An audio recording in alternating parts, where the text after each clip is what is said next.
காவேரி பிரச்சனையும் முல்லை பெரியாறு பிரச்சனையும் தமிழக மீனவர்கள் பிரச்சனையும் தொடர்ந்து பேசிக்கொண்டுதான் இருக்கிறோம் ஒழிய எதற்கும் இதுவரைக்கும் நிரந்தரமாக தீர்வு ஏற்பட்டதாக ஒரு வரலாறு இல்லை என்பதை நிச்சயமாக இந்த நேரத்தில் நான் பதிய வைக்க விரும்புகிறேன். மன்றமே தமிழக மக்களுக்கானது.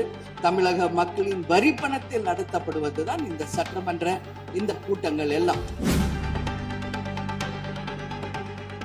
டயா பூஸ்டர் சுகரை கண்ட்ரோல் பண்ணும், உங்க ஆரோக்கியத்தை மீட்டு தரும். சர்க்கரையை கட்டுப்படுத்துறதுக்கான எளிமையான வழிமுறை, இயற்கையான வழிமுறை. அனைத்து மருந்து கடைகளிலும் கிடைக்கும். சட்டப்பேரவை தலைவர் அவர்களே, முதலமைச்சர் அவர்களே, எதிர்கட்சி தலைவர் அவர்களே, இந்த அவையிலே வீற்றிருக்கும் அனைத்து சட்டமன்ற உறுப்பினர்களுக்கும் முதல் கண் வணக்கத்தை தெரிவித்துக் கொள்கிறேன்.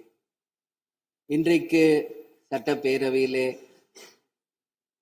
பேசப்பட்ட இந்த தீர்மானம் ஒட்டுமொத்த தமிழக மக்களின் வாழ்வாதாரத்தைக்கும் மிக முக்கியமான ஒரு தீர்மானம்.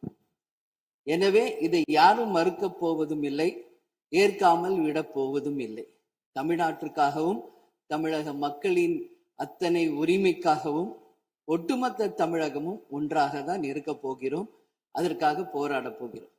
ஆனால் நாம் சற்று இதை பற்றி யோசித்தால், சுதந்திரம் வாங்கின காலத்திலிருந்து இன்றைக்கு வரைக்கும் காவேரி பிரச்சனையும் முல்லை பெரியாறு பிரச்சனையும் தமிழக மீனவர்கள் பிரச்சனையும் தொடர்ந்து பேசிக்கொண்டுதான் இருக்கிறோம் ஒழிய எதற்கும் இதுவரைக்கும் நிரந்தரமாக தீர்வு ஏற்பட்டதாக ஒரு வரலாறு இல்லை என்பதை நிச்சயமாக இந்த நேரத்தில் நான் பதிய வைக்க விரும்புகிறேன். இதற்கு எந்த குறிப்புகளோ படிக்க வேண்டிய அவசியம் இல்லை. இது உணர்வு, நம் மனதிலே ஆழமாக இருக்கும் நம் உணர்வை பதிய வைக்க வேண்டிய இடம் இந்த சட்டமன்றம். இந்த சட்டமன்றமே தமிழக மக்களுக்கானது. தமிழக மக்களின் வரி பணத்தில் நடத்தப்படுவதுதான் இந்த சட்டமன்ற இந்த கூட்டங்கள் எல்லாம். அப்படி இருக்கையில் தமிழக மக்களின் உரிமையை நாம் ஒவ்வொரு முறையும் நம்மை சுற்றி இருக்கின்ற மாநிலங்களிடம் போய் கேரளா, கர்நாடகா, ஆந்திரா, இன்னொரு பக்கம் மீனவர்களுக்காக ஸ்ரீலங்கா என்று தொடர்ந்து கேட்டுக்கொண்டுதான் இருக்கிறேமே ஒழிய தன்னிறைவு பெற்ற ஒரு மாநிலமாக தமிழ்நாடு என்றைக்கு வரப்போகிறது என்பதை தான் நான் இந்த நேரத்தில் சிந்திக்கிறேன். ஏன்னா நம்மை சுற்றி இருக்கின்ற நமது தலைவர்கள் எல்லாருமே இந்த பிரச்சனைக்காக, அம்மையார் புரட்சி தலைவி ஜெயலலிதா அவர்கள் காவேரிக்காக உண்ணாவிரதம் இருந்தாங்க, முதலமைச்சராக இருந்து. கலைஞர் அவர்கள் இதற்காக பல போராட்டங்கள் நடத்தினார். அண்ணன் ஸ்டாலின் அவர்கள் பல தீர்மானங்களை நிறைவேற்றி இருக்கிறார்கள். அது மட்டும் இல்லை, இதுவரைக்கும் முதல்வராக இருந்த அத்தனை பேருமே இதற்காக நாம பேசி இருக்கிறோம், போராடுகிறோம், சட்ட ரீதியாக நாம் அதற்கான தீர்வுகளை காண்கிறோம். அது மட்டும் இல்லை, காவிரி மேலாண்மை ஆணையம் ஒரு தீர்ப்பு சொல்றாங்க, உச்ச நீதிமன்றம் ஒரு தீர்ப்பு சொல்றாங்க. எதுவும் பேசியும் இதுவரைக்கும் தீர்வு இல்லை. இப்பொழுது முதல்வராக பதவியேற்றிருக்கும் சிவகுமார் அவர்கள் சொல்றாரு, நாங்க பேச தயாராக இருக்கிறோம் என்று. நமது முதல்வரும் சிவகுமார் அவர்களும், நான் என்ன சொல்றேன், இது எல்லாரும் மக்களுடைய, இப்போ இந்த அவை இது முக்கியமான சட்டமன்றம். இங்க வந்தவொன்னு எல்லாருக்கும் என்ன கொடுக்குறாங்க? தண்ணி தான் கொடுக்குறாங்க. அப்போ ஒவ்வொரு மனிதருக்கும் தண்ணி தான் முக்கியம். இன்னைக்கு காவேரி தாயின்னு தான் நம்ம சொல்றோம். ஒரு தாயின் ஒரு குழந்தைக்கும் எப்படி தாய்ப்பால் இன்றியமையாதோ அது பாருங்க, அத்தனை பேரும், அது விவசாயிகளா இருக்கட்டும், குடிமக்களாக இருக்கட்டும், இங்கு மிக முக்கியமானது குடிதண்ணீர். நீரின்றி அமையாது இவ்வுலகு.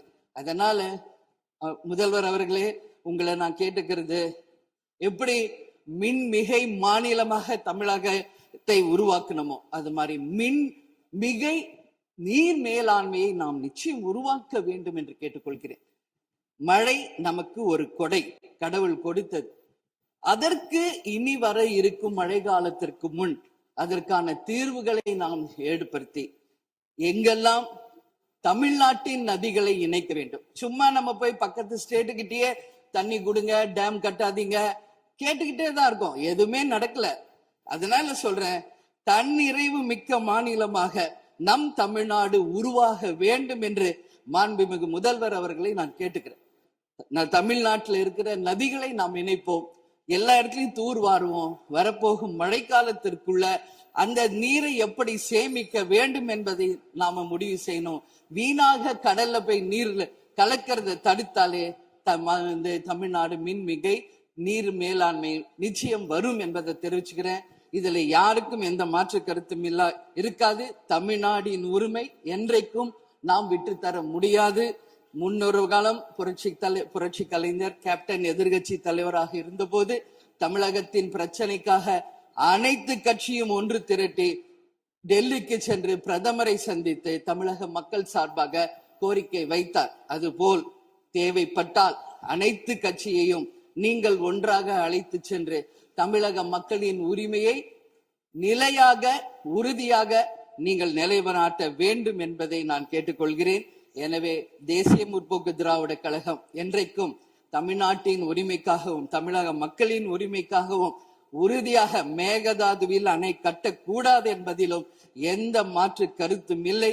தீர்மானத்தை வரவேற்கிறேன் என்று கூறி அமர்கிறேன். நன்றி, வணக்கம்.